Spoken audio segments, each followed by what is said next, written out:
Hello friends, कैसे हैं आप लोग। उम्मीद करता हूं आप सभी लोग ठीक होंगे। फ्रेंड्स, एक बार फिर से आपका स्वागत है हमारे यूट्यूब चैनल मेडी साइंस ट्यूटोरियल में। फ्रेंड्स, आप सभी को पता है हमारे चैनल के माध्यम से लैब टेक्नीशियन का प्रिपरेशन कराया जाता है और आज की क्लास में हम लोग लैब टेक्नीशियन के बेस्ट एमसीक्यू को पढ़ने वाले हैं। ये जो एमसीक्यू है माइक्रोबायोलॉजी और हेमेटोलॉजी क्षेत्र से लिए गए हैं और अगर मैं बात करूँ ये किस किस के लिए इंपॉर्टेंट है तो आपके ये पीजीआई चंडीगढ़ के लिए इंपॉर्टेंट है, जो कि आपका जल्द ही एग्जाम होने वाला है। जितने भी आपके एम्स लैब टेक्नीशियन की एग्जाम है उसके लिए इंपॉर्टेंट है और हाल में जो आपका रायबरेली का एग्जाम होने वाला है उसके लिए भी आपका इंपॉर्टेंट है। जितने भी आपके एनएचएम के लैब टेक्नीशियन एग्जाम होते हैं उनके लिए बेहतरीन एमसीक्यू यहाँ पे आपको देखने को मिलेगा। जितने भी आपके स्टेट लैब टेक्नीशियन के एग्जाम होते हैं, चाहे आपका उड़ीसा का हो, मध्य प्रदेश, उत्तर प्रदेश, सभी के लिए एमसीक्यू इंपॉर्टेंट देखने को मिलेंगे। और साथ में जो आपका हाल में ही दिल्ली लैब टेक्नीशियन की वैकेंसी निकली है इसके लिए भी आपको बेस्ट एमसीक्यू देखने को मिलेगा। तो बहुत ही अच्छे एमसीक्यू यहाँ पे रखे गए हैं, 15 ही एमसीक्यू हैं, लेकिन बेहतरीन तरीके से इनको एक्सप्लेन करूंगा। तो जितने भी एमसीक्यू हैं उनको आप पढ़ोगे और साथ साथ में कुछ अदर जानकारी भी आपको मिलती जाएगी। साथ में क्लास एंड होने के बाद अगर आपको पीडीएफ चाहिए तो हमारा जो टेलीग्राम चैनल है @MS ट्यूटोरियल, इसको सर्च करके टेलीग्राम ज्वाइन कर सकते हो या फिर जो लिंक है डिस्क्रिप्शन बॉक्स में दिया हुआ है वहां से आप उससे जुड़ सकते हो। साथ में अगर आप हमारे इंस्टाग्राम आईडी को फॉलो करना चाहते हो तो मनी तिवारी 123 को सर्च करके आप फॉलो कर सकते हो। वहां पे आप हमें मैसेज करके हमसे बातें भी कर सकते हो। साथ में अगर आपको कोई डाउट है, कोई क्वेरी है तो हमारा व्हाट्सएप नंबर है 63077812। इस पे आप मैसेज करके हमसे कांटेक्ट कर सकते हो। चलिए फ्रेंड्स, देरी ना करते हुए आज के एमसीक्यू की शुरुआत करते हैं। पहला जो आपका एमसीक्यू है कुछ इस प्रकार से है। ये आपका एमसीक्यू कह रहा है कि which one of the following is a function of gamma globulin, यानी कि इनमें से जो आपके ऑप्शन दिए हुए हैं उनमें से गामा ग्लोबुलिन का फंक्शन कौन सा है। तो चलिए फ्रेंड्स, सबसे पहले मैं ऑप्शन को देखता हूं, उसके बाद में करेक्ट आंसर को चूज करने की कोशिश करेंगे। पहला जो आपका ऑप्शन है ट्रांसपोर्ट ग्लूकोज, यानी कि क्या गामा ग्लोबुलिन ग्लूकोज का ट्रांसपोर्ट करता है या फिर रेगुलेट बॉडी टेम्परेचर, या फिर बॉडी टेम्परेचर को रेगुलेट करता है, perform as a fibrinogen for blood coagulation, या फिर आपका जो लास्ट ऑप्शन है प्रोवाइड ह्यूमरल इम्यूनिटी। ठीक है, तो अगर मैं बात करूं फ्रेंड्स गामा ग्लोबुलिन के फंक्शन की तो राइट आंसर आपका जाएगा option number D, provide humoral immunity. अगर मैं बात करूं किसकी, ग्लोबुलिन की, तो ग्लोबुलिन से पहले समझना होगा हमें किसकी, ब्लड प्रोटीन की, मेजोर ब्लड प्रोटीन की। ठीक है, ब्लड प्रोटीन की ध्यान रखना, यहाँ पे जो ब्लड प्रोटीन रखा है इसमें आपके मेजोर लिख देना, यानी कि जो मेजोर रूप से ब्लड प्रोटीन पाए जाते हैं वो 3 होते हैं। ठीक है, पहला आपका हो जाता है एल्ब्यूमिन। ठीक है, क्या हो जाता है आपका, एल्ब्यूमिन हो जाता है। दूसरा आपका यहाँ पे हो जाता है क्या, फाइब्रिनोजन। ठीक है, फाइब्रिनोजन। ओके, और तीसरा आपका क्या हो जाता है, तीसरा आपका यहाँ पे हो जाता है ग्लोबुलिन। ठीक है, क्या हो जाता है आपका, ग्लोबुलिन। ठीक, अब यहाँ पे अगर बात करूंगा बच्चे ग्लोबुलिन की, तो ग्लोबुलिन फर्दर आपका कितने भागों में बढ़ता है, 3 भागों में बढ़ता है। ठीक है, कितने भागों में, आपका एक हो जाता है अल्फा वाला, ठीक है, अल्फा ग्लोबुलिन उसको बोलेंगे। दूसरा आपका हो जाता है बीटा और तीसरा आपका क्या हो जाता है, गामा ग्लोबुलिन। ठीक है, क्या हो जाता है आपका, गामा ग्लोबुलिन। ठीक है, तो फ्रेंड्स ये जो आपका गामा ग्लोबुलिन है ये क्या करता है, ये आपको ह्यूमरल इम्यूनिटी देता है। ठीक है, यहाँ पे कह भी सकते हो कि जो पूरी ग्लोबुलिन है ये क्या आपको प्रोवाइड कराएगी, आपको ये इम्यूनिटी प्रोवाइड कराएगी। क्या बनाएगी, आपको इम्यूनिटी प्रोवाइड कराएगी। और इसमें जो आपका गामा ग्लोबुलिन है, गामा ग्लोबुलिन का कुछ पोर्शन आपको क्या देता है, इम्यूनोग्लोबुलिनोजन देते हैं, यानी कि जो आपके एंटीबॉडी होते हैं। ठीक है, एंटीबॉडी है उनका यहाँ पे आपका निर्माण होता है, किसके द्वारा, गामा ग्लोबुलिन का कुछ पोर्शन आपका एंटीबॉडी बनाता है। ठीक है, तो इस तरह से आप समझ सकते होंगे कि आपके ब्लड में मेजर प्रोटीन 3 होते हैं, एल्ब्यूमिन, फाइब्रिनोजन, ग्लोबुलिन। और अगर मैं ग्लोबुलिन की बात करूंगा तो अल्फा, बीटा और आपका गामा हो जाता है। फ्रेंड्स, अगर आपको डिफरेंट करना है तो एक तरीके से आप पहली बार इसको डिफरेंशिएट कर सकते हो। जो आपका एल्ब्यूमिन और आपका फाइब्रिनोजन है ये आपके क्या है, ये आपके वाटर में सॉल्युबल होते हैं। क्या होते हैं, आपके वाटर में सॉल्युबल होते हैं। जबकि आपका जो ये ग्लोबुलिन होता है, ठीक है, ग्लोबुलिन होता है ये आपका क्या होता है, वाटर में इनसॉल्युबल होता है। ठीक है, क्या होता है आपका, वाटर में इनसॉल्युबल होता है। तो इस बात से आपको पता चल जाएगा कि क्या डिफरेंट होता है आपके एल्ब्यूमिन और आपके ग्लोबुलिन में। ठीक है, तो एल्ब्यूमिन, फाइब्रिनोजन वाटर में सॉल्युबल होंगे, जबकि ग्लोबुलिन आपका क्या होगा, वाटर में इनसॉल्युबल होंगे। ठीक है, तो ये कुछ आपके इंपॉर्टेंट पॉइंट थे, इसको अपने कॉपी में नोट्स कर सकते हैं। और अगर आपको नोट नहीं करना है, डायरेक्ट आपको पीडीएफ चाहिए तो टेलीग्राम चैनल हमारा ज्वाइन कर सकते हैं। चलिए फ्रेंड्स, अब आते हैं अपने यहाँ पे अगले प्रश्न पे। अगले प्रश्न की यहाँ पे अगर मैं बात करूं तो अगला प्रश्न यहाँ पे आपको दिखाई दे रहा होगा 2 नंबर का, cerebral spinal fluid patient with post cerebral haemorrhage appear, यानी ये कह रहा है कि जो आपका सीएसएफ है, ठीक है, अगर मैं सीएसएफ का क्या किया, टेस्ट किया, एक पेशेंट है, उस पेशेंट के सीएसएफ का हमने टेस्ट लगाया, टेस्ट लगाने के बाद हमें पता चला कि इसमें जो है पोस्ट सेरेब्रल हेमरेज कंडीशन बन रहा है, ठीक है, एक यहाँ पे कंडीशन जो है डायग्नोज जो है आपको पोस्ट सेरेब्रल हेमरेज कंडीशन बन रहा है। तो इसमें कह रहा है कि जो सीएसएफ है, इस सीएसएफ का कलर क्या होगा बेटा, ठीक है, कलर क्या होगा, ठीक। तो चलिए ऑप्शन देख लेते हैं। ऑप्शन पहला आपका दिया है लाइट येलो या फिर एक्स्ट्रा कलर्ड, दूसरा आपका है ब्राइट ग्रेड, तीसरा आपका ग्रीन है और चौथा आपका क्लियर या फिर आपका कलरलेस है, ठीक है। तो सबसे पहले यहाँ पे अगर मैं बात करूंगा सीएसएफ की कुछ कंडीशन की, तो सीएसएफ का जो नॉर्मल कलर होता है सभी को पता है कि आपका जो सीएसएफ है वो आपका क्या होता है, क्लियर होता है, ठीक है, क्लियर कह सकते हो या फिर कलरलेस कह सकते हो, और ट्रांसपेरेंट होता है, ठीक है, क्या होता है आपका, ट्रांसपेरेंट होता है, ठीक। ये किसकी बात होती है, ये आपके ट्रांसपेरेंट फ्लूइड होता है, ये किसकी बात हो रही है, आपकी नॉर्मल कंडीशन की बात हो रही है, ठीक है। यानी कि जो ऑप्शन नंबर डी है ये आपकी पूरी नॉर्मल कंडीशन लिखी है, सीएसएफ क्लियर यानी कि कलरलेस है और आपका ट्रांसपेरेंट फ्लूइड है। बट अगर सीएसएफ में कोई दिक्कत होती है, बॉडी में कोई दिक्कत होती है, तो सीएसएफ का कलर चेंज हो जाता है। अगर मैं बात करूंगा लाइट येलो या फिर आपका एक्स्ट्रा कलर की, तो यही आपका राइट आंसर जाएगा, ये आपका option number A the right जाएगा, क्योंकि पोस्ट सेरेब्रल हेमरेज के केस में आपको लाइट येलो या फिर एक्स्ट्रा कलर देखने को यहाँ पे आपको मिलेगा, ठीक है। तो ध्यान रखिएगा, इसको आप जेंथोक्रोमिया भी कह सकते हो, ठीक है, क्या कह सकते हो, जेंथोक्रोमिया भी कहा जा सकता है, ठीक है, जेंथोक्रोमिया भी इसको कहा जा सकता है। अगर मैं बात करूंगा, ठीक है, ब्राइट रेड की, तो ये भी आपका यहाँ पे क्या हो जाता है, आपके आरबीसी जब आपके सीएसएफ में आ जाते हैं तो आपको ब्राइट रेड देखने को मिलेगा। ग्रीन की अगर मैं बात करूंगा, ठीक है, ग्रीन आपका दो कंडीशन से हो सकता है, एक आपका हो जाता है हाइपर बिलीरुबिनीमिया, ठीक है, हाँ बिलीरुबिन, ठीक है, ध्यान देना, ठीक है मिया, और एक आपका हो जाता है बैक्टीरियल इन्फेक्शन, ठीक है, यानी कि जब आपके बिलीरुबिन की जो मात्रा है वो ज्यादा हो जाएगी तब भी ग्रीन कलर आपके सीएसएफ को देखने को मिलेगा, और साथ में आपके बैक्टीरियल इन्फेक्शन के केस में भी आपको एक कंडीशन देखने को मिल सकता है भाई साहब, ठीक। और अगर मैं यहाँ पे बात करूंगा, एक और लिख लीजिएगा अपनी कॉपी में, अगर आपका जो सीएसएफ है वो टर्बिडिटी शो कर रहा है, ठीक है, क्या शो कर रहा है, टर्बिडिटी, ठीक है, टर्बिडिटी शो कर रहा है, तो अगर इसकी मैं बात करूंगा ड्यू टू फर्स्ट सेल या फिर कह सकते हो WBC, और कभी कभी आपको एक कंडीशन मिलता है आपके आरबीसी का भी कंडीशन, ठीक है, आरबीसी का भी कंडीशन देखने को मिलता है, ठीक है। अगर आपके सीएसएफ में फाइब्रिन देखने को मिल रहा है, ठीक है, क्या देखने को मिल रहा है, आपका फाइब्रिन देखने को मिल रहा है, तो आपका ये मेनिंजाइटिस का केस हो सकता है, ठीक है, मेनिंजाइटिस का केस हो सकता है। उसके बाद में केस हो सकता है किसका, ट्यूमर का, ठीक है, ट्यूमर्स का केस हो सकता है, या फिर, ठीक है, बस दो याद रखिएगा, फाइब्रिन आपका, मेनिंजाइटिस और आपका ट्यूमर का, दो कंडीशन आपके बनेंगे। तो यहाँ पे आप क्या समझ पा रहे हैं, यहाँ पे आप समझ रहे हैं कि जो जेंथोक्रोमिया है इसके कंडीशन में हमारा जो सीएसएफ है वो कह सकते हो कि थोड़ा सा लाइट येलो कलर का हो जाता है, या फिर एक्स्ट्रा कलर भी इसको कह सकते हो। ब्राइट रेड आपके आरबीसी की वजह से हो रहा है, ग्रीन आपका हाइपर बिलिरुबिनीमिया के केस में, और साथ में आपके बैक्टीरियल इन्फेक्शन दोनों के केस में ग्रीन देखने को मिल सकता है। और जो हमारा सीएसएफ है वो आपका नॉर्मल की कंडीशन में बात करें तो क्लियर ट्रांसपेरेंट फ्लूइड होता है, ठीक है। टर्बिडिटी क्यों शो होगा, आपके ड्यू टू फर्स्ट सेल की वजह से, WBC सेल की वजह से, या फिर कभी कभी आरबीसी की वजह से भी ये आपका हो सकता है। अगर आपको फाइब्रिन देखने को मिल रहा है तो आपके मेनिंजाइटिस और ट्यूमर के केस बन सकते हैं आपके ब्रेन में, ठीक है। तो ये कुछ कंडीशन थे हमारे सीएसएफ के, इसके बारे में आपने देखा, यानी कि कह सकते हो कि जो कलर से रिलेटेड फिजिकल एग्जामिनेशन है सीएसएफ का वो आप यहाँ पे देख पा रहे होंगे, ठीक। चलिए फ्रेंड्स, अब आते हैं अपने अगले प्रश्न पे।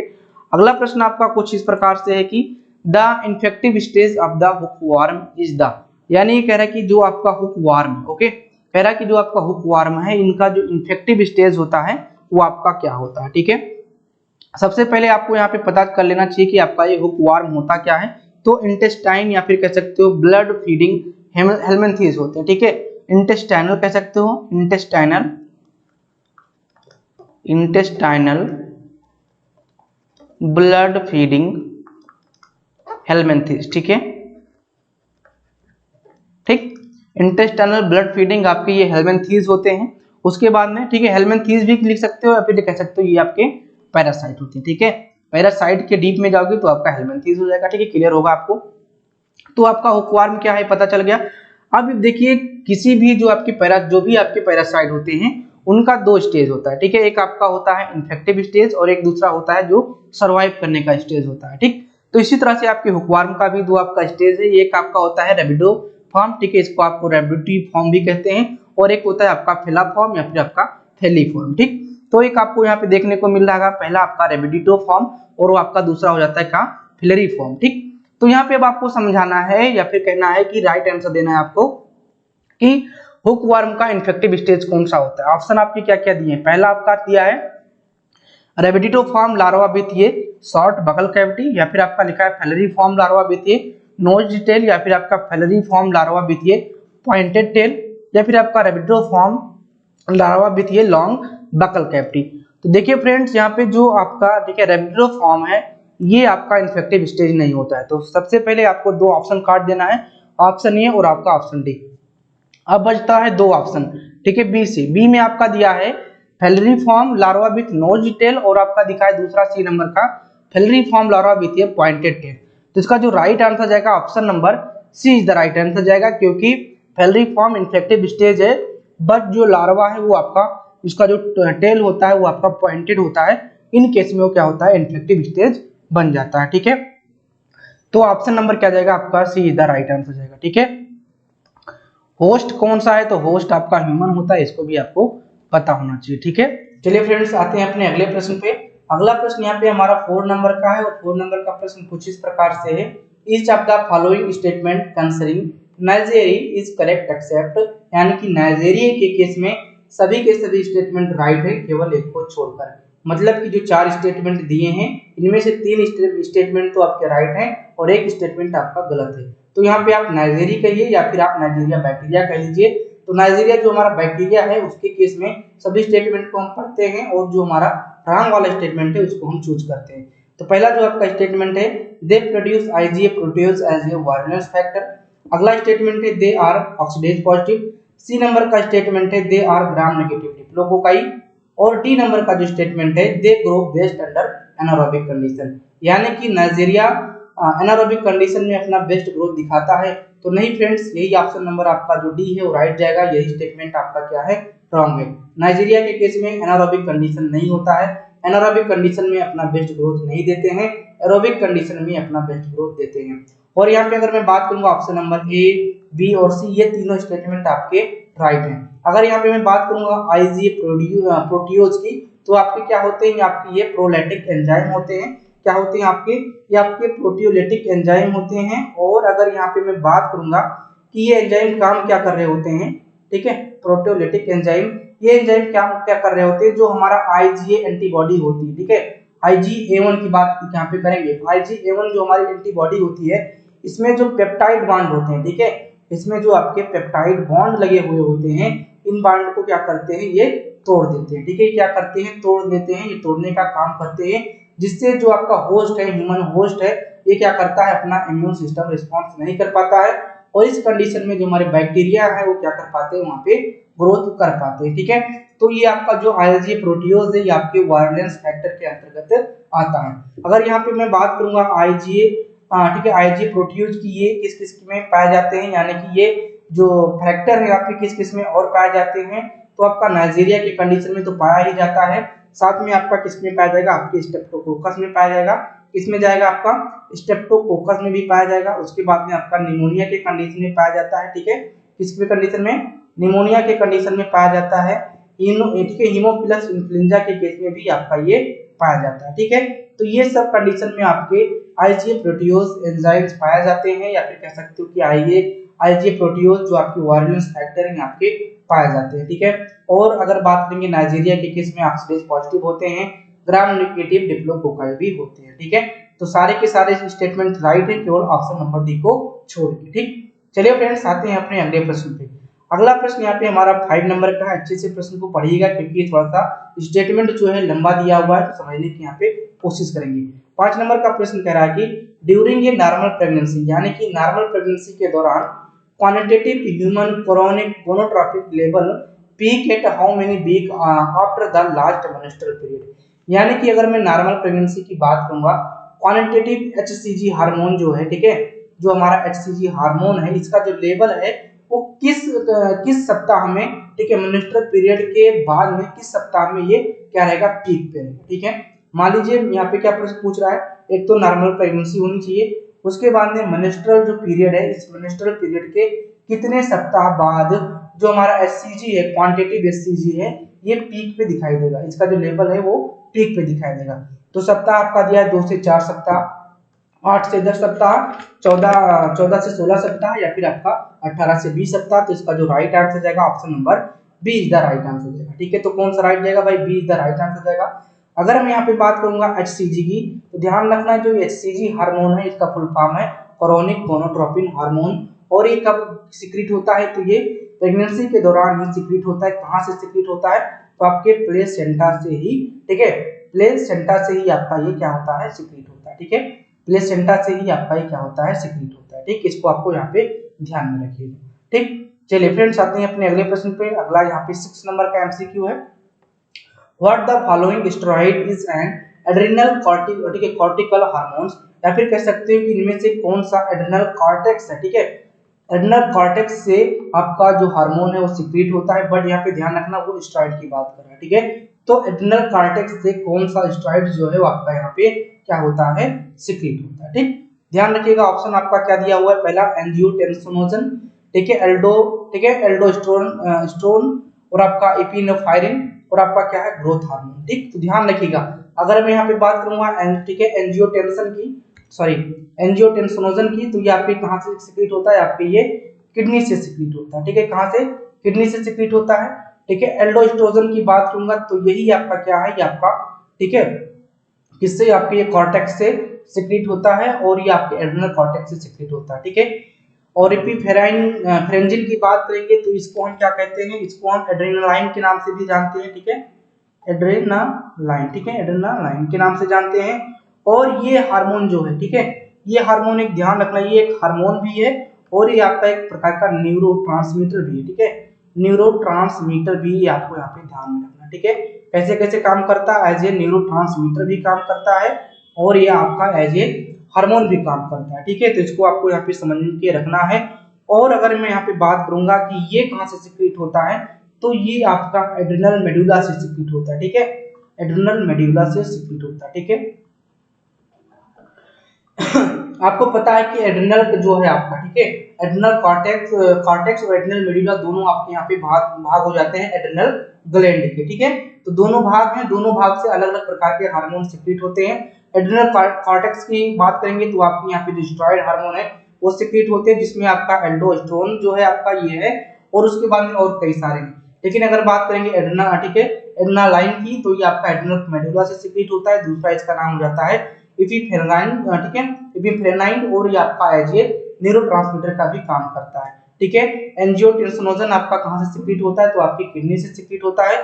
और ग्रोथ हार्मोन है, आप सभी को पता है, ये आपके कहां से, ये आपकी पिट्यूटरी ग्लैंड से क्या होता है, सिक्रीट होता है। ठीक, तो ये आपको समझ में आ गया होगा 6 नंबर का प्रश्न कि जो एड्रिनल कॉर्टिकल है या फिर एड्रिनल कॉर्टेक्स से जो आपका हार्मोन सिक्रीट होता है, एल्डोस्टेरोन होता है, और आपका एक प्रकार का ये क्या है, स्टेरॉइड हार्मोन है। ओके, चलिए फ्रेंड्स आते हैं अपने अगले प्रश्न पे।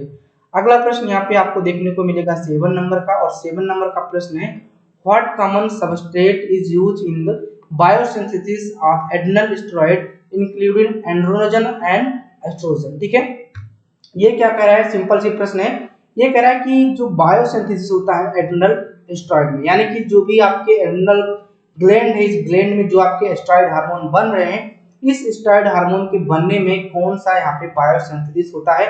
ठीक है, तो अगर ऑप्शंस की बात करेंगे, जो सबस्ट्रेट है कार्टिसोल है, या फिर आपका ठीक है, कैटोकोलामाइन्स है, ठीक है, प्रोजेस्टेरोन है, या फिर आपका कोलेस्ट्रॉल है। तो राइट आंसर आपका क्या जाएगा, option number D is the जाएगा। जो आपका ये सबस्ट्रेट है वो सबस्ट्रेट से आपका कोलेस्ट्रॉल। ठीक है, जो एड्रिनल स्टेरॉइड है इनके बायोसिंथेसिस होने में कौन मदद करता है, तो आपके कोलेस्ट्रॉल यहाँ पे मदद करते हैं। Option number 7 is the right answer जाएगा बच्चों। ठीक है, चलिए अगला प्रश्न यहाँ पे हम देखते हैं। अगला प्रश्न यहाँ पे आपका 8 नंबर का, ठीक है, सारे के सारे एमसीक्यू इंपॉर्टेंट है, बहुत ही अच्छे तरीके से इन एमसीक्यू को हमने प्रिपेयर किया है और अच्छे तरीके से एक्सप्लेन करने की कोशिश भी कर रहे हैं। तो अगर आप हमारे चैनल पे नए हैं तो इसको सब्सक्राइब करिएगा, और अगर आप पुराने हैं तो इसको लाइक करिएगा और अपने दोस्तों में शेयर जरूर करिएगा। ठीक है, अगला प्रश्न है, which of the following hormone regulate normal blood calcium level, यानी कि इनमें से कौन सा जो हार्मोन है, ठीक है, वो आपके नॉर्मल कैल्शियम लेवल को क्या करता है, रेगुलेट करता है। तो यहाँ पे एक चीज ध्यान रखना कि जो कैल्शियम का लेवल है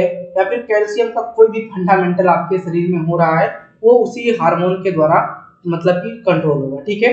तो ऑप्शन आपके थायरॉक्सिन है, ठीक है, एस्ट्रोल्स है, पैराथायराइड हार्मोन है और आपका ग्रोथ हार्मोन है। तो ध्यान रखना थायरॉक्सिन नहीं होगा आपका, एस्ट्रोल्स नहीं होंगे और ग्रोथ हार्मोन नहीं होंगे। राइट आंसर आपका जो जाएगा आपका ऑप्शन नंबर सी इधर राइट आंसर जाएगा। पैराथायराइड जो हार्मोन होते हैं पैराथायराइड ग्लैंड से सिक्रेट होते हैं और यही पैराथायराइड हार्मोन कैल्शियम का आपके शरीर में कोई भी फंक्शन हो, कंट्रोलिंग हो, ये करते हैं, ठीक है।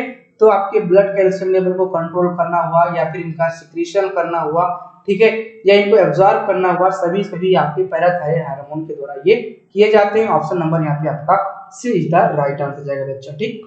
चलिए आते हैं अपने अगले प्रश्न पे। अगला प्रश्न आपका 9 नंबर का, और 9 नंबर का फ्रेंड्स एमसीक्यू कह रहा है कि according to Landsteiner when a specific antigen is present on a blood cell the corresponding antibody present on, ठीक है। इसको देखिएगा, प्रेजेंट ऑन नहीं लिखा हुआ, मैंने आगे बढ़ा दिया है प्रश्न को। एक बार प्रश्न रिपीट करते हैं। अकॉर्डिंग टू लैंडस्टीनर, यानी कि लैंडस्टीनर के अकॉर्डिंग अगर हम देखें तो when a specific antigen is present on blood cell, यानी कि जो स्पेसिफिक एंटीजन है आपके ब्लड सेल में अगर वो प्रेजेंट है तो करस्पॉन्डिंग एंटीबॉडी का क्या कंडीशन होगा, ठीक है। ऑप्शन देखते हैं पहले। मे आर, ठीक है, may or may not be present depending on the agglutinogen present, यानी कि ये प्रेजेंट भी हो सकता है, नहीं प्रेजेंट होगा, ये किस पे डिपेंड करेगा, एग्लूटिनोजन प्रेजेंट है कि नहीं। तो ये ऑप्शन आपका गलत हो जाएगा, ठीक। अगला जो स्टेटमेंट है is present in the serum, क्या ये सीरम में प्रेजेंट होगा, तो नहीं भाई। स्पेसिफिक एंटीजन अगर आपके ब्लड सेल में प्रेजेंट है तो जो आपका, ठीक है, करस्पॉन्डिंग एंटीबॉडी है आपके सीरम में प्रेजेंट नहीं होता है। तो यही हमको ऑप्शन में देखना है। तो सी नंबर का ऑप्शन है is present in the blood cell, तो भैया ब्लड सेल में तो नहीं प्रेजेंट होगा, तो ऑप्शन नंबर सी राइट नहीं होगा। डी ऑप्शन क्या है, is absent from the serum, यानी कि सीरम से एब्सेंट होगा। तो भैया राइट आंसर क्या हो जाएगा आपका ऑप्शन नंबर डी इधर राइट हो जाएगा।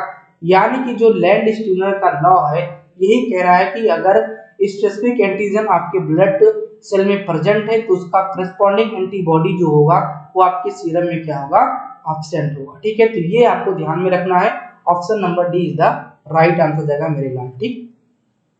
चलिए अगले प्रश्न पे आ जाते हैं भाई। अगला प्रश्न क्या है, अगला प्रश्न यहाँ पे हमारा क्या है, 10 नंबर का है और 10 नंबर का एमसीक्यू कह रहा है the major cation found in the extracellular fluid. तो ये आपके पीजीआई के प्रश्न है भैया, ध्यान रखना कि जो मेजर केटायन है वो आपके एक्स्ट्रासेलुलर में जो पाया जाता है वो आपका कौन सा है, ठीक है। यानी कि एक्स्ट्रासेलुलर जो फ्लूइड है उस एक्स्ट्रासेलुलर फ्लूइड में जो आपका मेजर केटायन है वो आपका कौन सा होता है, क्लोराइड होता है, बाइकार्बोनेट होता है, सोडियम होता है या फिर आपका पोटेशियम होता है, ठीक है। सभी को पता होंगे जो आपके, ठीक है, फ्लूइड होते हैं आपके दो प्रकार से होते हैं, इंट्रासेलुलर फ्लूइड और आपके एक्स्ट्रासेलुलर फ्लूइड। एक्स्ट्रा का मतलब हो जाता है सेल के बाहर और इंट्रा का मतलब हो जाता है सेल के अंदर। तो जो प्रश्न पूछा है एक्स्ट्रासेलुलर फ्लूइड का पूछा है, तो एक्स्ट्रासेलुलर फ्लूइड में मेजर जो केटायन है उसके बारे में पूछा है। तो चलिए पहले इस वाले पीपीटी को देखते हैं, इस वाले इमेज को देखते हैं, उसके बाद में यहाँ पे हम लोग समझेंगे कि एक्चुअली में इसका राइट आंसर कौन सा है, ठीक है। तो देखिए भाई यहाँ पे आपका जो है कलर चेंज किया जाएगा। सबसे पहले इलेक्ट्रोलाइट्स दिए हुए हैं, ओके, इसमें दिया है क्या, एक्स्ट्रासेलुलर फ्लूइड, ठीक, और उसके बाद में यहाँ पे दिया गया है क्या, इंट्रासेलुलर फ्लूइड। इसमें आपके केटायन दिए हैं, उसके बाद में एनायन दिया गया है और इंट्रासेलुलर में भी आपके केटायन और आपके एनायन दिए गए हैं, ओके। देखिएगा केटायन की अगर बात करेंगे और एक्स्ट्रासेलुलर फ्लूइड में बात करेंगे, एक्स्ट्रासेलुलर फ्लूइड में केटायन की अगर मैं बात करूंगा तो कौन सा सबसे ज्यादा पे है, सोडियम, यानी कि 142 मिली इक्विलिब्रियम पर लीटर पाया जाएगा। ध्यान रखना मिली इक्विलिब्रियम पर लीटर इसका मात्रक होगा, इसको ध्यान रखना, ठीक है। तो सोडियम सबसे ज्यादा नंबर पे, उसके बाद में पोटेशियम, फिर उसके बाद में कैल्शियम और मैग्नीशियम दो नंबर मतलब कि लास्ट में है, इसमें 2 मिली इक्विलिब्रियम पर लीटर पाया जाता है, ठीक। तो देख ध्यान देना यहाँ पे, सबसे पहले मैं आंसर कर लेता हूँ इसका। एक्स्ट्रासेलुलर फ्लूइड में मेजर केटायन कौन सा होगा, सोडियम होगा, जो कि आपका 142 मिली इक्विलिब्रियम पर लीटर पाया जाता है। तो राइट आंसर जो आपका जाएगा वो आपका क्या जाएगा भाई साहब, वो आपका जाएगा option number C is the right answer, ठीक है। सोडियम आपका राइट आंसर हो जाएगा, ठीक। तो भाई अब दूसरे नंबर पे कौन आ जाता है, दूसरे नंबर पे आपका आ जाता है पोटेशियम, ओके। दूसरे नंबर पे क्या आ जाता है आपका, पोटेशियम आ जाता है, इसको भी आपको यहाँ पे ध्यान में रखना है, ठीक है। अब क्लोराइड की अगर बात करोगे तो देखो भाई क्लोराइड आपका एनायन हो गया, ठीक है। ध्यान रखना यहाँ पर केटायन नहीं है, एनायन हो गया है। तो चलिए एनायन में भी देख लेते हैं। एनायन में अगर एक्स्ट्रासेलुलर में एनायन की बात करेंगे तो सबसे पहले क्लोराइड आएगा, उसके बाद में बायोकार्बोनेट आएगा, फिर फास्फेट आएगा, सल्फेट, ऑर्गेनिक एसिड, फिर आपका जो है आपका प्रोटोनेटेड आएंगे। ठीक है, तो इस तरह से आपको यहाँ पे क्लासिफिकेशन दिया हुआ है, इनके नंबरिंग के हिसाब से इनको बांट दिया गया है। इसको आप देख सकते हो, ये आपका जो पीडीएफ है टेलीग्राम पे आपको मिल जाएगा। ठीक है, अगला यहाँ पे दिया extracellular fluid, sorry intracellular fluid. Intracellular fluid में देखेंगे अगर केटायन की, तो केटायन में सबसे ज्यादा कौन पाया जाएगा, पोटेशियम पाया जाएगा। तो ध्यान रखना, एक्स्ट्रासेलुलर फ्लूइड में केटायन सबसे ज्यादा सोडियम होगा, जबकि इंट्रासेलुलर फ्लूइड में केटायन में क्या होगा, आपका पोटेशियम होगा। इसको आपको ध्यान में रखना है, सोडियम सबसे लास्ट नंबर पे देखने को मिलेगा। ठीक है, तो भैया देखो ये आपको तुरंत याद नहीं हो जाएगा, मेरे पढ़ाने से तुरंत याद नहीं हो जाएगा, इसको थोड़ा सा अपने दिमाग में बैठाना होगा। जब टाइम मिले आप इसको अच्छे से पढ़िए, समझिए, अपने कॉपी में नोट करिए, आपको याद हो जाएगा। ठीक है, ये आपको समझ में आ गया होगा ना कि जो प्रश्न है कि जो मेजर केटायन है आपके एक्स्ट्रासेलुलर फ्लूइड में क्या होगा, आपका सोडियम होगा पहले नंबर पे, और दूसरा आपका क्या हो जाता है, पोटेशियम हो जाता है। ठीक, चलिए फ्रेंड्स आते हैं अपने अगले प्रश्न पे। अगला प्रश्न यहाँ पे हमारा 11 नंबर का 11 नंबर का प्रश्न कह रहा है कि व्हाट इंडिकेट इफ रिपोर्ट से रेट्रोवायरस पॉजिटिव, यानी कि आपको क्या इंडिकेशन मिलेगा अगर जो आपका रिपोर्ट है वो रेट्रोवायरस पॉजिटिव दिखा रहा है। ठीक है, तो देखिएगा यहाँ पे प्रश्न आपको इनडायरेक्टली पूछने की कोशिश कर रहा है कि रेट्रोवायरस अगर पॉजिटिव है तो यहाँ पे कौन सा रिपोर्ट देखने को मिलेगा। तो देखिए क्लासिफिकेशन यहाँ पे अगर आप वायरस का पढ़ें तो आपको यहाँ पे समझ में आ जाएगा। जो रेट्रोवायरस होते हैं वो क्या होते हैं, एचआईवी होते हैं, यानी कि क्लासिफिकेशन में रेट्रोवायरस के अंतर्गत कौन सा आते हैं, एचआईवी आते हैं। और अगर रेट्रोवायरस पॉजिटिव है तो इसके मतलब ये है कि एचआईवी वायरस क्या है, आपका पॉजिटिव देखने को मिलेगा। तो ऑप्शन नंबर क्या देखने में आएगा, option number B is the right answer आएगा। हार्पिस, हेपेटाइटिस, रेबीज आपका राइट आंसर नहीं होगा। इसका भी हमने एक इमेज लगा के रखा है, इसमें आपको समझ में आ जाएगा कि कैसे क्या हो रहा है। ठीक है, देखिए फ्रेंड्स यहाँ पे, ठीक, ये आपके डीएनए वायरस है और कुछ आपके यहाँ पे आरएनए वायरस है। जो वायरस का क्लासिफिकेशन है मोस्टली आपका इनके, ठीक है, डीएनए और आरएनए के बेसिस पे किया जाता है। इसके बाद में डबल स्टैंडर्ड और सिंगल स्टैंडर्ड के आधार पर भी किया जाता है, लेकिन मोटा मोटा हमने डीएनए और आरएनए के बेस पे हमने यहाँ पे आपको दिखा दिया है। डीएनए वायरसेस की बात करेंगे तो आपका हार्पिस वायरस हो गया, ठीक है, हेपेंडावायरस हो गया, एडिनो हो गया, पैबो हो गया, पार्बो हो गया, पॉक्स वायरस हो गया। ठीक है, और अगर यहाँ पे मैं बात करूंगा आरएनए वायरस की तो टैगो हो गया, कोरोना हो गया, रेट्रो हो गया जिसमें आपका एचआईवी आ रहा है, ठीक है, पिकोरना हो गया, कैल्क्राई हो गया, रियो हो गया, फेबू हो गया, एरिना हो गया, ठीक है, बुनिया हो गया, रेप्डो हो गया, ठीक है, और उसके बाद में पैरामैक्सो हो गया, आर्थोमैक्सो हो गया। ठीक है, तो ये आपके आरएनए और डीएनए के वायरस, डीएनए के आधार पर इनको यहाँ पे बांट दिया गया है अलग अलग प्रकार के वायरसेस को। ठीक है, और इसके अंतर्गत अलग अलग प्रकार के वायरस आ रहे हैं। ठीक है, अगर डीएनए वायरस को आपको याद करना है तो हैप्पी के ट्रिक के माध्यम से इनको आप यहाँ पे याद कर सकते हो। ठीक है, डबल एच, सिंगल ए और ट्रिपल पी और उसके बाद में वाई। ठीक है, चलिए फ्रेंड्स आते हैं अपने अगले प्रश्न पे। अगला प्रश्न यहाँ पे हमारा 12 नंबर का है और 12 नंबर का प्रश्न कह रहा है कि which clearance test is more specific for kidney, यानी कि इनमें से जो आपके क्लियरेंस टेस्ट दिए हैं इस क्लियरेंस टेस्ट में किडनी के लिए मोस्ट स्पेसिफिक क्लियरेंस टेस्ट कौन सा है। इंसुलिन क्लियरेंस टेस्ट है या फिर आपका यूरिया क्लियरेंस टेस्ट है, इंसुलिन क्लियरेंस टेस्ट है या फिर आपका क्रिएटिनिन क्लियरेंस टेस्ट है। तो भाई अगर बात करें किडनी के लिए, किडनी नहीं बेटा, किडनी के लिए जो आपका मोस्ट स्पेसिफिक क्लियरेंस टेस्ट है वो आपका ऑप्शन नंबर डी यानी कि क्रिएटिनिन क्लियरेंस टेस्ट है। Option number D is the right answer जाएगा। ओके, चलिए अब आते हैं यहाँ पे अपने अगले प्रश्न पे। अगला प्रश्न यहाँ पे 13 नंबर का और एक तरह से इंपॉर्टेंट प्रश्न है, सिंपल सा प्रश्न है। ठीक है, देखिए इम्यूनोलॉजी के प्रश्न आपके क्या होते हैं, सिंपल होते हैं लेकिन कंफ्यूजन वाले होते हैं, इसीलिए इसको हम इंपॉर्टेंट बताते हैं, लेकिन ये भी कहते हैं भाई इनको थोड़ा सा ध्यान से समझिएगा। 13 नंबर का प्रश्न कह रहा है कि mother antibody goes into baby via placenta और मिल्क कॉल्ड एज, यानी कि जो आपका मदर का एंटीबॉडी है वो बेबी में चाहे प्लेसेंटा के द्वारा गया होगा या फिर आपका मिल्क के द्वारा गया होगा, तो इस प्रकार की एंटीबॉडी आपके अंदर गई तो इसको हम इम्यूनिटी कहेंगे।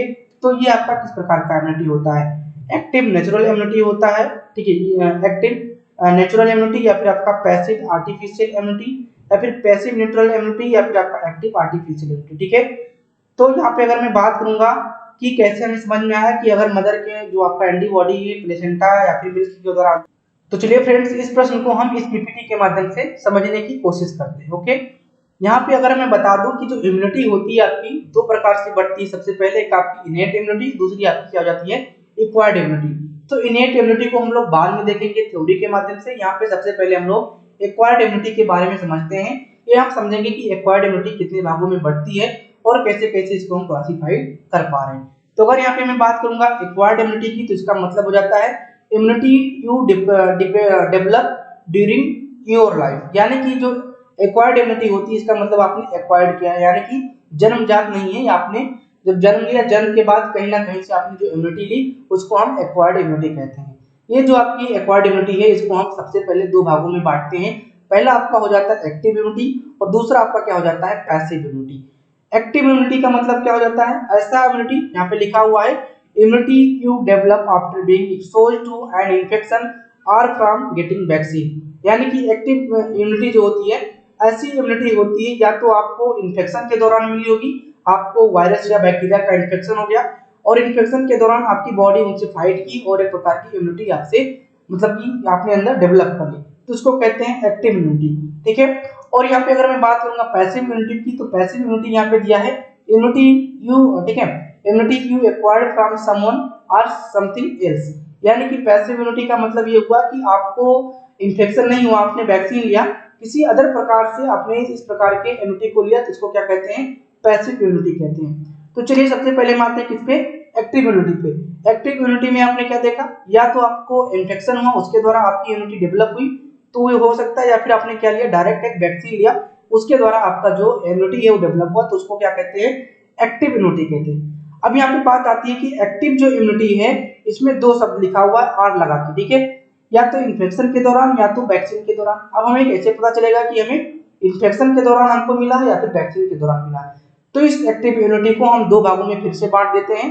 एक तो हमने बांट दिया नेचुरल में, ठीक है, और दूसरा आपने हमें किसमें बांट दिया आर्टिफिशियल में। जो हमारा नेचुरल वाला दिया, ठीक है, ठीक है, नेचुरल वाला जो हमारा इम्यूनिटी दिया हुआ है उसको हम कहते हैं नेचुरल एक्टिव इम्यूनिटी। और ये नेचुरल का ही मतलब हो जाता है कि हमने इन्फेक्शन हुआ, इन्फेक्शन के दौरान हमें क्या हुआ, हमारे शरीर ने इसको रिस्पॉन्स किया और हमारी इम्यूनिटी डेवलप हुई। तो जब इन्फेक्शन के दौरान आप में इम्यूनिटी आएगी तो उसको हम क्या बोलते हैं नेचुरल एक्टिव इम्यूनिटी कहते हैं। ठीक है, आर्टिफिशियल की बात करेंगे तो आर्टिफिशियल का मतलब हो जाता है हमने वैक्सीन लिया, वैक्सीनेशन के दौरान हमारी जो इम्यूनिटी है वो डेवलप हुई, तो उसको क्या कहते हैं आर्टिफिशियल एक्टिव इम्यूनिटी। क्या कहते हैं आर्टिफिशियल एक्टिव इम्यूनिटी। ठीक है, तो ये पोर्शन आपको समझ में आ गया होगा एक्टिव इम्यूनिटी के बारे में। एक्टिव इम्यूनिटी आपका नेचुरल और आपका आर्टिफिशियल दो भागों में बढ़ जाता है।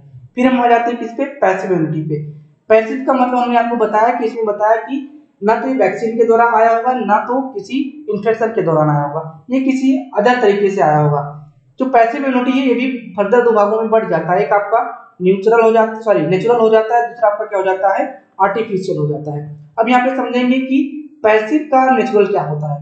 तो पैसिव की अगर नेचुरल की बात करेंगे तो यहाँ पे दिया है antibody transmitted from mother to baby, ठीक है, एग्जांपल वाया मदर मिल्क। ठीक है, यानी कि जब बच्चा हुआ, बच्चा क्या किया, ठीक है, माँ का दूध पीने लगा और माँ का जब दूध पीने लगा तो उस समय क्या हुआ, जो माँ के अंदर एंटीबॉडी थी वो बच्चे में आ गई, तो उसको क्या कहते हैं, उसको हम कहते हैं नेचुरल पैसिव इम्यूनिटी। उसको क्या कहते हैं नेचुरल पैसिव इम्यूनिटी। ठीक, अब यहाँ पे हम बात करेंगे दूसरे नंबर के पैसिव इम्यूनिटी की, यानी कि आर्टिफिशियल पैसिव इम्यूनिटी। तो इसका मतलब हो जाता है जो एंटीबॉडी है वो आपके अंतर्गत आई, लेकिन कैसे आई, किसी मेडिसिन के द्वारा आई या फिर जो सीरम प्रकार के मेडिसिन होते हैं उनके द्वारा आई, तो उसको क्या कहते हैं आर्टिफिशियल पैसिव इम्यूनिटी कहते हैं। ठीक है, अब यहाँ पे समझना प्रश्न क्या कह रहा है बच्चा। ठीक है, प्रश्न यह कह रहा है कि मदर का जो एंटीबॉडी है या तो प्लेसेंटा के द्वारा गया है या तो मिल्क के द्वारा गया है, तो उसको हम किस प्रकार की इम्यूनिटी कहते हैं। तो हमने आपको बताया, ठीक है, क्या हमने बताया कि जो यहाँ पे समझ लेना, इसी लाइन में आपको समझ में आ जाएगी, अब आपको पीपीटी देखने की जरूरत नहीं है। हमने आपको क्या बताया, हमने कहा कि एक्टिव नेचुरल इम्यूनिटी का मतलब क्या हुआ, एक्टिव नेचुरल इम्यूनिटी का मतलब हुआ कि हमें इन्फेक्शन के दौरान, ठीक है, हमें इन्फेक्शन के दौरान जो इम्यूनिटी मिली उसको हम कहते हैं नेचुरल, ठीक है, एक्टिव नेचुरल इम्यूनिटी। ठीक, उसके बाद में एक्टिव आर्टिफिशियल इम्यूनिटी का मतलब हुआ कि हमें वैक्सीन के द्वारा, ठीक है, वैक्सीनेशन के द्वारा हमें क्या मिला, इम्यूनिटी मिली, तो क्या होता है एक्टिव आर्टिफिशियल इम्यूनिटी हो जाती है। बट यहाँ पे पैसिव में हमने क्या बताया था, पैसिव का मतलब ये बताया था हमने बताया किसी और स्थान से आपको इम्यूनिटी मिल जाए। तो पैसिव में दो चीज हमने बांटी थी, एक नेचुरल और एक हमने बताया था आर्टिफिशियल। पैसिव नेचुरल इम्यूनिटी में आती है कि जो मदर है ना, मदर के मिल्क के द्वारा या प्लेसेंटा के द्वारा जो आपकी एंटीबॉडी आ जाती है उसको कहते हैं पैसिव नेचुरल इम्यूनिटी। ठीक है, माँ का फीडिंग कर रहा है बच्चा तो वो नेचुरली फीडिंग कर रहा है, ठीक, कोई आर्टिफिशियल मिल्क नहीं ले रहा है, वो नेचुरली मिल्क ले रहा है, इसीलिए क्या कहते हैं उसको हम पैसिव नेचुरल इम्यूनिटी। ठीक है, बट पैसिव आर्टिफिशियल में जो आपका सीरम मेडिसिन वगैरह है इसके द्वारा यहाँ पे आपको आता है। तो आपको समझ में आ गया होगा, इसका जो राइट आंसर जाएगा option number C is the right answer जाएगा। अगर अभी भी आपको समझ में नहीं आया है तो जब पीपीटी मिलेगा इसको एक बार ध्यान से पढ़ना, आपको यहाँ पे समझ में आ जाएगा। ठीक है, इसके बाद में फर्दर हमने क्लास बनाने वाला हूँ मैं यूनिटी के ऊपर, और वहाँ पे आपको अच्छे से समझ में आ जाएगा। तो भाई अगर चैनल को आप सब्सक्राइब नहीं किए तो उसको आपको करना ही पड़ेगा। ठीक है, चलिए फ्रेंड्स आते हैं अपने अगले प्रश्न पे। अगला प्रश्न यहाँ पे हमारा 14 नंबर का ये कह रहा कि all of the following infection may be transmitted via blood stream blood transfusion except, यानी कि 4 यहाँ पे आपको क्या दी हुई है, आपको वायरस देखने को मिलेंगे। इसमें से बताया गया है कि सारे के सारे ब्लड ट्रांसफ्यूजन के द्वारा क्या होंगे, इन्फेक्टेड हो जाएंगे दूसरे व्यक्ति में, लेकिन एक को छोड़कर। यानी कि ब्लड ट्रांसफ्यूजन के दौरान इनमें से जो 3 वाले हैं, ठीक है, 3 जो वायरस है वो आपको दूसरे व्यक्ति में पहुंच जाएंगे, उनको इन्फेक्ट कर देंगे, लेकिन एक को छोड़कर एक नहीं कर पाएगा। ऑप्शन देखते हैं, parvo B19 virus, dengue virus, hepatitis B virus कह सकते हो, और आपका ठीक है साइटोमेगलो वायरस। ठीक है, तो अगर यहाँ देखो जी भी हो सकता है, ऐसा नहीं कि जी नहीं होगा। तो अगर मैं बात करूंगा किसको छोड़कर, तो भाई डेंगू वायरस आपका क्या करेगा, डेंगू वायरस नहीं ट्रांसफ्यूजन हो पाएगा, मतलब कि ब्लड स्ट्रीम के द्वारा एक दूसरे से नहीं ट्रांसमिट हो जाएगा, इसीलिए ऑप्शन नंबर क्या जाएगा आपका, ऑप्शन नंबर यहाँ पे आपका B is the right answer जाएगा। ओके, चलिए आते हैं अपने अगले प्रश्न पे। अगला प्रश्न यहाँ पे हमारा क्या है, हमारा अगला प्रश्न हमारा यहाँ पे 15 नंबर का है। ये कह रहा है कि RH एंटीजन प्रेजेंट ऑन, यानी कि जो आपका RH एंटीजन है वो आपके किस क्रोमोसोम नंबर पे आपका ये प्रेजेंट होता है। ऑप्शन नंबर है क्रोमोसोम 19, क्रोमोसोम 1, क्रोमोसोम 9 और क्रोमोसोम 16। तो देखिएगा भाई अगर आप RH एंटीजन की बात करेंगे तो जो है आपका ये क्रोमोसोम नंबर 1 पे प्रेजेंट होता है। किस पे, क्रोमोसोम नंबर 1 पे प्रेजेंट होता है। ऑप्शन नंबर क्या जाएगा, option number B is the right answer जाएगा। और यहाँ पे एक चीज और ध्यान रखिएगा, ठीक है, जो आपका एबीओ ब्लड ग्रुपिंग होता है, एबीओ ब्लड ग्रुपिंग होता है, इस एबीओ ब्लड ग्रुपिंग की अगर बात करें, ये एबीओ ब्लड ग्रुपिंग किस क्रोमोसोम पे प्रेजेंट होंगे, ठीक है। तो अगर एबीओ ब्लड ग्रुपिंग की बात करोगे तो ये आपके क्रोमोसोम नंबर, ठीक है, क्या क्रोमोसोम नंबर 19 पे प्रेजेंट होंगे। ठीक है, किस पे, 19 पे प्रेजेंट होंगे। ये थोड़ा सा आप लोग ध्यान में रखिएगा, यानी कि जो आपका एक लिखा हुआ है क्रोमोसोम नंबर 19, ये आपका एबीओ ब्लड ग्रुपिंग का होगा। ठीक है, तो फ्रेंड्स आज की क्लास में हम लोगों ने टोटल 15 एमसीक्यू सॉल्व किया। सारे के सारे एमसीक्यू बहुत ही इंपॉर्टेंट हैं और इनको हमने बेस्ट तरीके से एक्सप्लेन करने की कोशिश की है। अगर आपको कोई डाउट रह गया है या फिर हमने एक्सप्लेन करने में कोई गलती कर दी है तो उसको आप कमेंट के माध्यम से लिख सकते हो, उसको मैं आपको अच्छे तरीके से समझा दूंगा। ठीक है, अगर आप हमारे चैनल पे नए हैं तो इसको सब्सक्राइब कर सकते हो, अपने दोस्तों में शेयर कर सकते हो, और साथ में अगर हमारा जो टेलीग्राम चैनल है उससे जुड़ना चाहते हो पीडीएफ वगैरह के लिए, तो हमारा जो टेलीग्राम चैनल है डिस्क्रिप्शन में भी लिंक दिया है, उससे जुड़ जाना, या फिर सर्च करके @MS ट्यूटोरियल कर लेना, वहाँ पे आपको मिल जाएगा। टेलीग्राम का हमारा लिंक है मनी तिवारी 123, और व्हाट्सएप नंबर हमारा है 63778182। इस पे आप व्हाट्सएप मैसेज करके जो भी डाउट्स वगैरह है उसको आप यहाँ पे कवर कर सकते हो। तो चलिए फ्रेंड्स आज के लिए इतना ही, मिलते हैं अपने नेक्स्ट लेक्चर में, तब तक के लिए अपना ख्याल रखिए, स्वस्थ रहिए, मस्त रहिए। थैंक यू, शुभ रात्रि।